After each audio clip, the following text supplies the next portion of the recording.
Suspense.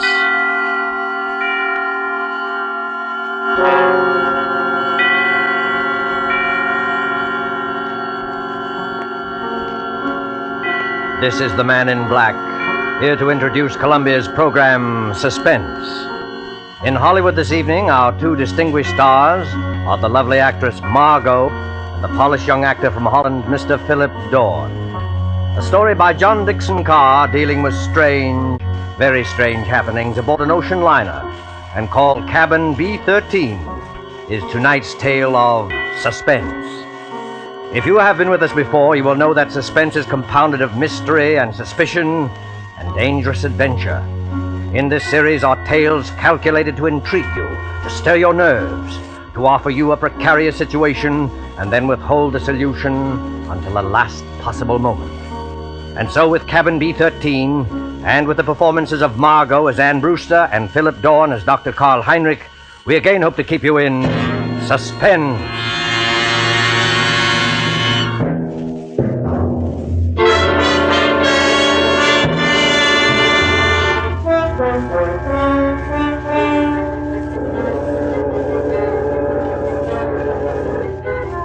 Come now, in happier peacetime days, to a great ocean liner on the night of her departure for Europe. There she is at the West 22nd Street Pier, the 25,000-ton Moravania of the White Planet Line. Smoke from her three funnels coils up lazily in mild October air. You can see the decks, white and shiny like shoeboxes, and the string of lights along them, and the band standing by on A deck to play her out. You can hear the murmur of an excited crowd and the rattle of the steam winches as cargo is lowered into the hold. You can see the bustle of activity and the second officer standing at the head of the gangplank as two rather late passengers hurry through the customs shed towards that gangplank. It's all right, Ricky. We are not too late. No, and I thought we'd be in time. A honeymoon in Europe. 3 whole months with nothing to worry about. That's right, dear.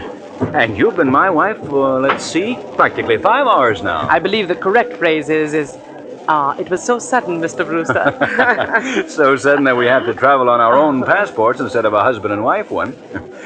I hope they don't think you're not an honest woman. I'm going to act like a complete wanton just to devil you. Oh, what about our tickets, Ricky? Do we give them to that officer standing at the top of the gangplank? No, honey, you keep your ticket. The cabin steward will come around and collect it after we're underway. And the money, Ricky? It's a lot of money, Anne. $10,000 in cash. Maybe I better turn it in at the purser's office for safekeeping. Yes, maybe you had. Wait a minute, Ricky. What is it, then? Wait. Do you mind if we stand here for a second before we go up the gangplank? Oh, what's the matter? You're not ill, are you? No, but getting over brain fever isn't any joke. Oh, I know, dear. You see, Ricky, I ought to be eager and excited like all those people up there, but suddenly you get fancies. Queer, sick fancies. Suddenly, right now, all I can think of is the night and the wind and all the black water in the dark. And that's exactly the kind of morbid fancy I'm trying to cure you of. I know, Ricky. I'll be good, but I was just thinking of a story. What story? Oh, never mind. It doesn't matter. Which way do we go? Up the gangplank, through that door there, and then down on the elevator to B deck. And no more horrors, do you understand?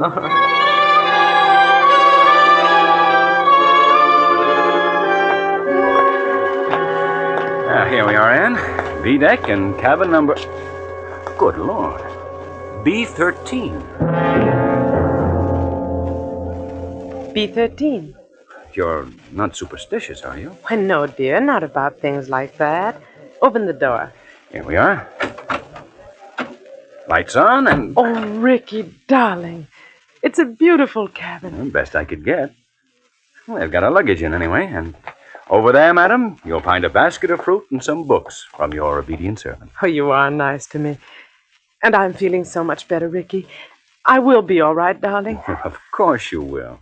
But you won't find any detective novels among those books. Please, Ricky. Detective novels may be all right for presidents and college professors, but they're straight poison to you. You'll read love stories and like it. You know, Ricky, I keep thinking and thinking about that story I mentioned. Oh, what story, dear? It's an old one. You probably know it, but it was new to me. A woman and her daughter arrive in Paris and go to a hotel. Oh, you mean the old Paris exposition story? Yes, that's it. The daughter goes out. When she returns, her mother has disappeared. And even the hotel room isn't the same. The proprietor of the hotel swears the girl came there alone and that there never was a mother. The whole room is different when she goes back to look at it. The girl goes to the police, and they won't believe her, and she's nearly crazy. Of course, it turns out that the mother has caught bubonic plague and died, and they're hushing it up so that the visitors won't keep away from the city and ruin the whole exposition, Anne, but... You've got to stop this kind of talk. I know. But imagine being in a situation like that, with all those queer eyes staring at you, wondering if you'd lost your reason, wondering if your brain had cracked and the whole world might dissolve, and... Listen. Well, that's the last call, Anne. We'll be underway any minute now. You know, Ricky, I would like to see the skyline go past and the Statue of Liberty and the rest of it. Oh, then why not go up and see it? I've got to deposit this money in the purser's office on C-Deck. But I don't like you to leave me. Oh, now look here, dear. You don't think I'm going to disappear, do you? I suppose I don't really. When I get these ideas, and I can't help it, Ricky, I wish you'd wallop me. Well, I'm not going to wallop you, Anne, but you've got to stop being afraid. You certainly won't disappear in a crowded ship with any number of people all around you. And as for me, I defy Houdini himself to make me vanish. Don't talk like that. I'm not going to vanish, and neither is this cabin, dear. Now, run along. I'll join you on deck as soon as I can. All right, Ricky. I'll be good.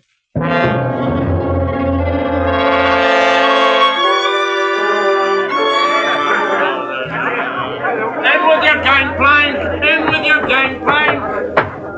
Gangplank, please, sir. Close the rails. Stand by. Eager people, excited people, happy people, all crowding up to the rail to wave goodbye.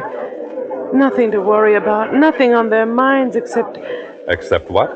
Oh, Except seasickness, madam? oh, Oh, I beg your pardon. I hadn't meant to startle you, believe me. please don't mention it. How silly of me. It was my fault. I haven't been very well. I noticed it, madam, if you'll forgive me. That was why I spoke to you. As you see by my uniform, I'm the ship's doctor. This is a British ship, isn't it? But you don't sound British. No, I'm an Austrian, madam. Dr. Paul Heinrich, at your service. I'm not very popular in my own country today. Days of colored shirts and vacant minds. I'm Mrs. Brewster, Doctor, Ann Brewster. When does the ship go? In about a second, Mrs. Brewster, you will hear the whistle, then the band will strike up, all langs in, and then... We're moving, aren't we? Yes? Don't you feel the vibration of the engines? The great and steep and never brought to Goodbye, Tommy. Take care of yourself while I'm Come on, dear. I'll see you at Christmas. Oh, the key to the car is in the living room table drawer. If you go out with any blocks, Tommy, I'll kill you when I get back. Goodbye, The living room, Susie. Yes, dear. Of course I'll behave myself in Paris. Say, what time does the bar open aboard this time,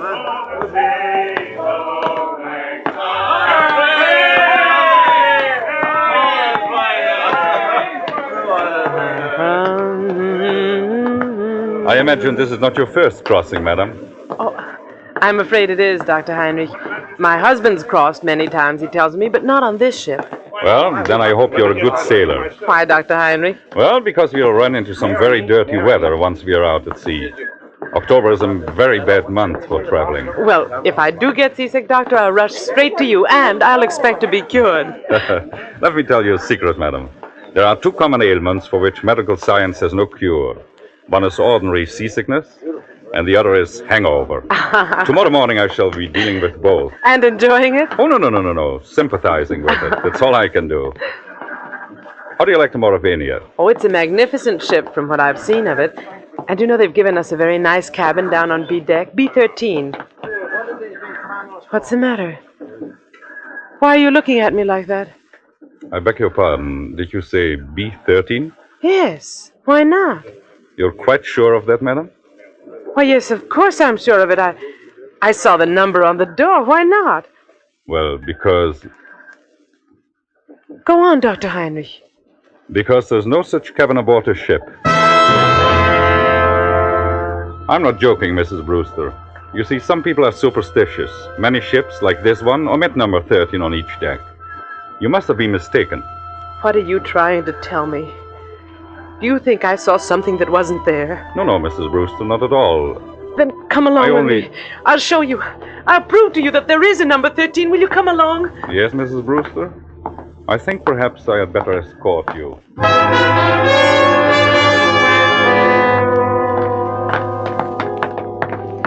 Stewardess! Yes, miss. Yes, ma'am. Come in straight away. Tell me, stewardess, this is B-deck, isn't it? B-deck, ma'am? Why, yes, ma'am. No doubt about that. Dr. Heinrich and I have been all over this part of the ship looking for cabin number 13, but we don't... I've been trying to convince this lady stewardess that there's no such cabin number 13 on this ship. Why, there sure to heaven isn't, ma'am. And never has been. I've served aboard the Mauravania a matter of 8 years, and I ought to know. But I tell you, I saw it. I was in there. It was a big cabin with a private bathroom attached. The walls were paneled in light oak, and the furniture was rosewood and yellow satin, and the portholes were like real windows. No, that's not much good, ma'am. No, I'm afraid not. Most of the cabins hereabouts look like that. May I ask you, what name was the cabin booked in? Brewster, naturally. Mr. and Mrs. Richard E. Brewster. Here, let's have a look on my list.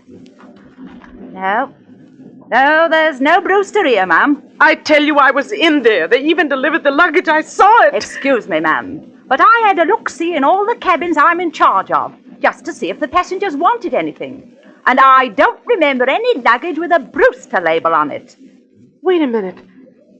There may be a partial explanation of this. You see, that's better, Mrs. Brewster. I was hoping you might find one. Ricky, that's my husband. Ricky and I have only been married a very short time, and when my maid printed the baggage labels, she must have made them out in my maiden name. I never noticed at the time. Oh, what name might that be, ma'am? Thornton. Anne-Marie Thornton. Oh, Lord, miss. Now, why couldn't you have said that before? I remember it well. 2 silk cases and a little trunk. They're in B-16 now. Where's B-16? Right behind you, miss. You're standing practically in front of the door. Oh, thank goodness. Oh, yes, but, what about my husband's luggage? There's no gentleman's luggage in that cabin, miss. Your husband's or any other gentleman's, if you know what I mean. I won't stand for this. Where's Ricky? What have you done with Ricky? Please, Mrs. Brewster. There's one easy way to settle this. Settle it? How? Just look down the corridor. You notice the man coming towards us? The man with the 2 gold stripes around his sleeve? Well? That's Mr. Marshall, our second officer. Did you ever see him before? Yes. Yes, of course I have. He was standing at the top of the gangplank when Rick and I got aboard. Exactly. So he might be able to tell us something. Oh. Mr. Marshall? Mr. Marshall! Yes, Doctor, what's up? Would you mind coming here for a moment? Well, not at all, old boy. Always glad to oblige a chap who may have to cut me up at any moment, eh? What may I do for you? Take a good look at this young lady. And tell me, have you seen her before? Seen her before? My dear chap, if I had overlooked, the young lady will pardon me, I know, a passenger as charming as this lady is, I would be less of the gentleman than I fancy myself, eh? You saw her coming aboard tonight. Oh, yes, certainly. And, of course, you saw the gentleman who was with her. The gentleman who was with her? Yes! Oh, but there was nobody with her, old boy. You're quite certain of that, Mr. Marshall? My dear doctor, she was the last of them to come aboard. I'll take my Bible oath there was no other passenger with her, or ahead of her, or behind her if it comes to that. You're lying to me. Please, Mrs. Brewster, lower your voice. I know what it is. It's the old Paris trick, like in the story. But you won't get away with it, do you hear? Now, look here, madam. I'll go to the purser, I'll go to the captain. Oh, dear Father in heaven, won't anybody believe me?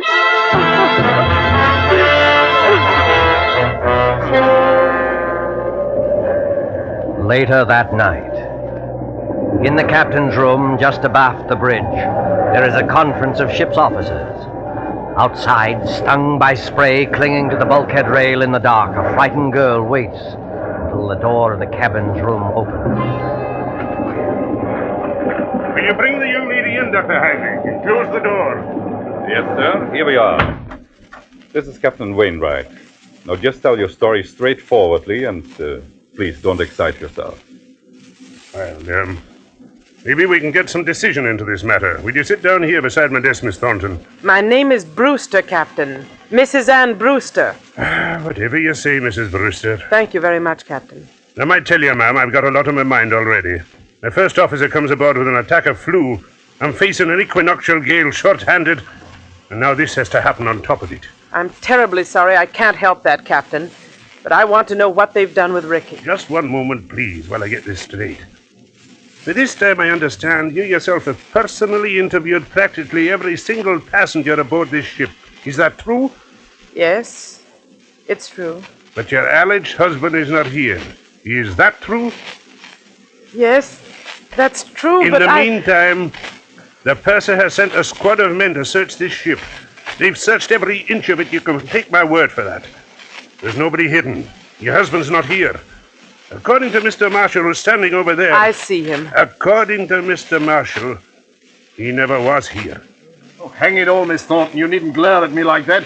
We couldn't see the chap. He wasn't there, now could we? Be quiet, Mr. Marshall. Yes, I'm sorry. No, I'm not unreasonable, Mrs. Brewster. I think you'll admit that. But what can I do? What can I say? Can you offer any proof, even, that this husband of yours ever existed? Proof? Yes, of course I can. Excuse me for interrupting, but would you mind, Captain, if I ask a question or two? No, Doctor, go ahead. I tell you, I'm going daft myself. If you were married, Mrs. Brewster, you must be carrying a joint husband and wife passport. Where is that? Well, there wasn't time to get one. We each carried our own passport. Oh, I see. But still, there must be someone back in America who can confirm what you say if we got in touch by radio telephone. Your parents, for instance. I haven't got any parents. They're dead. What about relatives, then, or a guardian? My guardian is a trust company. The administrators don't even know I'm married. But somebody must have performed the ceremony of marriage. The parson, the justice of peace. Yes, of course. But... Oh, I can't remember the name of the town. You don't remember the name of the town? Hold tight to your chair, Mrs. Brewster. The ship is going to pitch again. How's the glass looking, Mr. Marshall? Barometer's rising, sir. This weather won't hold long. We shall be into fog before morning, though. We're in a fog now, if you ask me. This lady says she I'm terribly sorry, but I'm trying to think of it. It was a little town in upstate New York where they can marry you at a moment's notice. Ricky kept the certificate. I was confused. I haven't been well. No, you haven't. You see, Ricky had been away, and he came back, and I was in love with him, and he sort of swept me off my feet, and... Oh, what's the use? Not much use, apparently. If you'll take my advice, ma'am, you'll go below to your cabin and get some sleep. I'll send the doctor down to mix you a sedative. You think I'm crazy, don't you? I think you're a little overwrought, ma'am. What I can't understand is why. Why should you want to do this? It can't be the bubonic plague this time. Bubonic plague, ma'am? Who said anything about the bubonic plague? Never mind. But I'll show you. You're all against me, except maybe the doctor. But I'll show you. I'll prove it to you. I am going downstairs, and I don't want anybody to follow me. Good night. Good night, all of you. Well, I'm glad that's over. Look here, Mr. Marshall. Huh? You think it's quite safe to trust her out there alone? Well, I don't know, sir. She's mad as a hatter, if you ask me. You think she might do something foolish? Well, I think she might chuck herself overboard if we're not careful. What's your opinion, Doctor? I can give you my opinion, gentlemen, in a very few words. That girl is as sane as you are. What's that? Wait and hear what I have to say. I shared your own belief at first, but I've been talking to her all evening. I've heard her whole story, and there's not a psychopathic trait in her nature. She firmly believes in this husband. Yes, Doctor. A lot of people firmly believe they're Napoleon, but they get tossed into loony bins, as to say. This matter is not a joke, Mr. Marshall. I tell you, this man exists. Or did exist. What do you mean, Doctor? I suppose he has been murdered. Perhaps he has been murdered and thrown overboard. Murdered? Thrown overboard? If you remember, Richard Brewster was carrying a very large sum of money in cash. His wife's wedding gifts. Practically all her inheritance. He meant to go to the purser's office, but he never got there. That money might have been a great temptation. To whom? To a stewardess, perhaps, or even to a ship's officer. Just exactly what are you getting at? Well, numbers on doors can be changed easily enough. Just print a small card and put it on the metal slot on the door. I still want to know what you're driving at. If you use your intelligence, gentlemen, I think you will understand how a man can be made to vanish into thin air. And why Mr. Marshall saw never another passenger. You still don't see it? No, I do not. Well, then listen, and I'll explain exactly how a situation like this...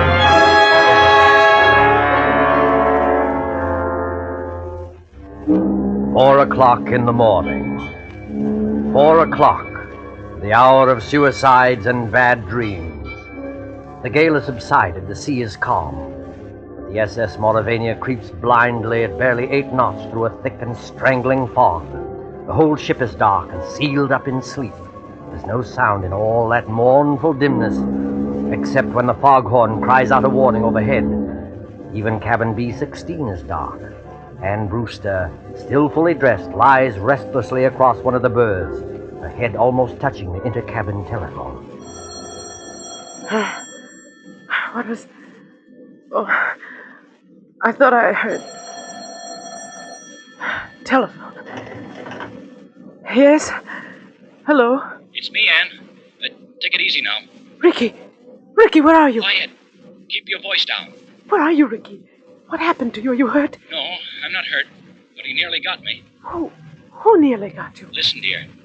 I can't explain over the phone, and I don't dare go down there. Can you meet me up on deck? Yes, of course. Where? Do you know the boat deck? Boat deck? Which one is that? The top deck, where all the lifeboats are slung. Oh, yes, I know it. Well, go to the starboard side. Yes? That's the right-hand side, facing forward.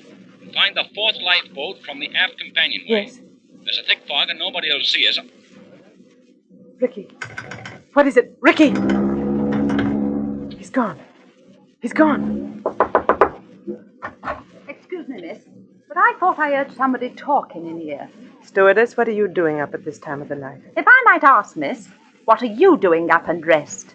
Oh, you ought to get some sleep, miss. You really ought.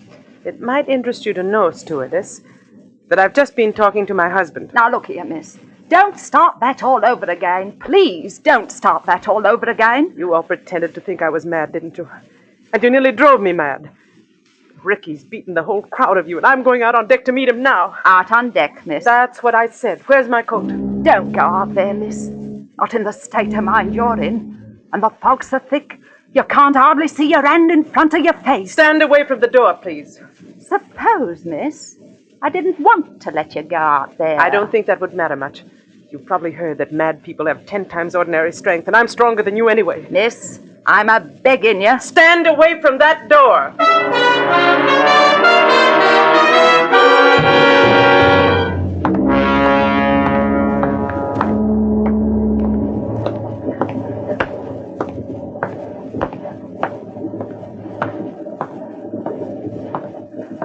One, two, third.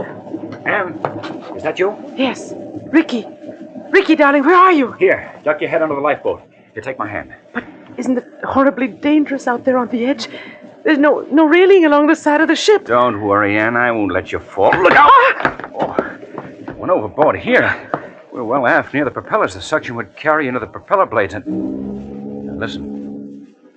I can't hear anything except the foghorn. Yeah, but I can. There's somebody walking along the deck. And I can see a flashlight moving in the fog. You're quite right, my friend. You can see a flashlight moving in the fog. Dr. Heinrich, what are you doing here? At the moment, young lady, I'm covering both of you with a revolver. Please don't move. So, you were in the conspiracy, Dr. Heinrich. May I ask you what conspiracy? The whole ship's conspiracy to say Richard Brewster didn't exist. My dear young lady, you can set your mind at rest. There never was any ship's conspiracy against you. The people you spoke to were perfectly honest. Including Mr. Marshall, I suppose. Yes, including Mr. Marshall. And what is this all Stand about? back there. I suppose he was telling the truth when he said nobody came up the gangplank before or after me. I beg your pardon. That was not what he said. He said no passenger came up the gangplank at this time. Well, what's the difference? A great crime is arranged for tonight, young lady. No less a crime than murder. Murder? Who's going to be murdered? You are. What? That, I repeat, is a scheme. But there is no conspiracy and only one criminal. Oh. And who is the criminal? The criminal is the man standing beside you. Your so-called husband. Ricky? Oh, you don't know what you're saying. I think I do. Marshall, of course, did see someone walk up the gangplank, loitering behind you. But he never dreamt of associating the person in any way with you. He saw a ship's officer returning from shore leave in civilian clothes. A ship's officer? Yes. The man you call your husband, his name isn't Richard Brewster. His real name is Blaney. And he's the first officer of the Mauravania. Are you trying to tell me the captain that can identify him. He's actually British, though he can fake an American accent very well. He has already got a wife in England, and he is planning to join her with the $10,000 he got from you. I don't believe it. I don't. Ricky, why don't you say something? Oh, he planned it very cleverly, I must admit. He never let you know he was ship's officer, did he? He's been away for some time, naturally, so he persuaded you to marry him in a hurry. Ricky, is this true? He has the money, you see. All he did was hang a dummy number on the cabin door, remove it later, put on his uniform, and walk away with his own luggage. But Captain Wainwright told us that the first officer had come aboard tonight with... With a bad attack of flu, yes. Our friend couldn't be seen in public until after he disposed of you. The best thing was to convince everybody you were insane, as he did. Then, when you went overboard tonight... They would all believe it was suicide. Exactly. But I began to suspect this Brewster, because you quoted him as telling such an obvious lie. He said he had never traveled in the Mauravania, yet he could direct you all over the ship, and even knew where the purser's office was. So I went to his cabin, found it empty, searched, and found your $10,000. Look out, Dr. Henry! Put it down, you fool! Put it down! Oh! He's overboard! You shot him! You shot him! Your shots, my dear, never touched him. Never touched him? No. The weight of the iron carried him over backwards when he lifted it. It was the weight he was going to use to sink your body. Ricky! The propellers! The ship's propellers! Yes, they suck you under. Oh, Doctor. Doctor, I can't stand this. It won't be easy, my dear. It won't be easy, I know, but believe me, this way is better.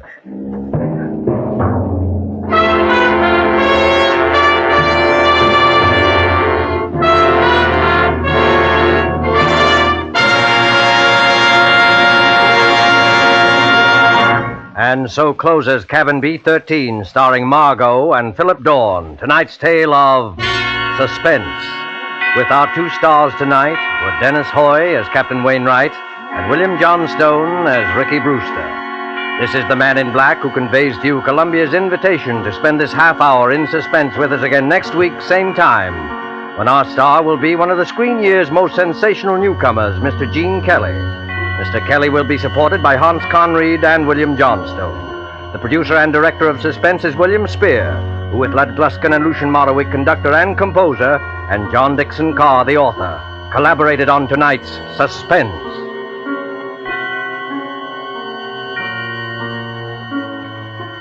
Suspense fans, please note that these programs will shortly move to different days of the week. Suspense will come to listeners in Eastern and Central time zones on Thursdays, beginning December the 2nd, and to Mountain and Pacific time zone listeners on Monday, beginning December the 6th. Remember, Thursday, beginning December the 2nd in Eastern and Central time zone, and Mondays, beginning December the 6th in the Pacific and Mountain time zones for Suspense. This is CBS, the Columbia Broadcasting System. You've been listening to the OTR Gold Network. Find more classic radio at otrgold.com.